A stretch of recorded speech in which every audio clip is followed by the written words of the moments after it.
your WCDX Pinpoint Weather with Chief Meteorologist Jordan Dressman. It was a cool morning across the Tennessee Valley. The calendar says it's the middle of June, but it felt more like the beginning or middle of May. Most of us started in the upper 50s and lower 60s. Athens and Decatur each got down to 57 degrees. Huntsville bottomed out at 60. Scottsboro, Fort Payne each bottomed out right around 59 degrees. An average low temperature right around 67 or 68. Now, of course, we did warm up through the afternoon, but it's really nothing to write home about. We only finished the day again in the upper 70s and lower 80s.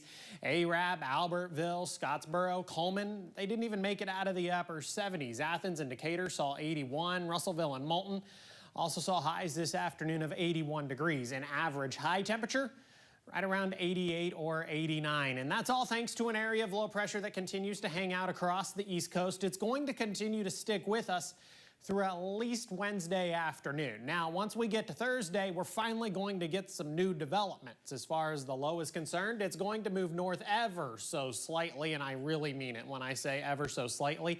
And it's also going to begin to weaken just a little bit. Temperatures this evening, most of us sitting in the lower 70s, 72 right now. Athens and Decatur, Pulaski and Fayetteville up in southern Middle Tennessee have since fallen off into the mid and upper 60s. We're all going to continue to cool off through the overnight under a clear sky. I've got a low right around 60 degrees. Now, we do warm up through Wednesday afternoon. I've got 77 by the lunch hour, 83 by 4 p.m. A fair amount of sunshine.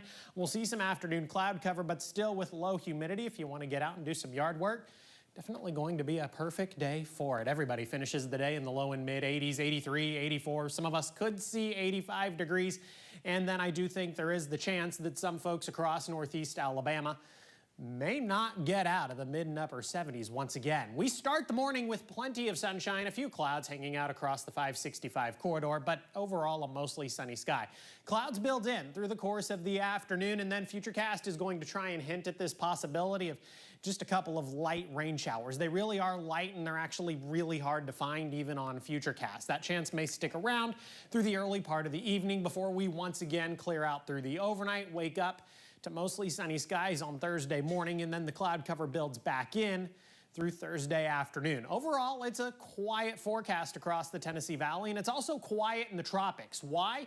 Because we're dealing with a lot of Saharan dust over the Atlantic Ocean, and that really suppresses any sort of tropical development. Now, thanks to the trade winds, that Saharan dust actually looks like it's going to move into the Caribbean, into the Gulf of Mexico, and some of that dust could actually move onshore up into Texas, Louisiana, Mississippi, and then eventually Alabama. Now, that does create some air quality issues, but it also tends to make for some fantastic sunset photos. Of course, that won't happen until the middle part of next week. Here's the next 7 days. I've got 90 on Friday, 91 on Saturday. It's the first day of summer.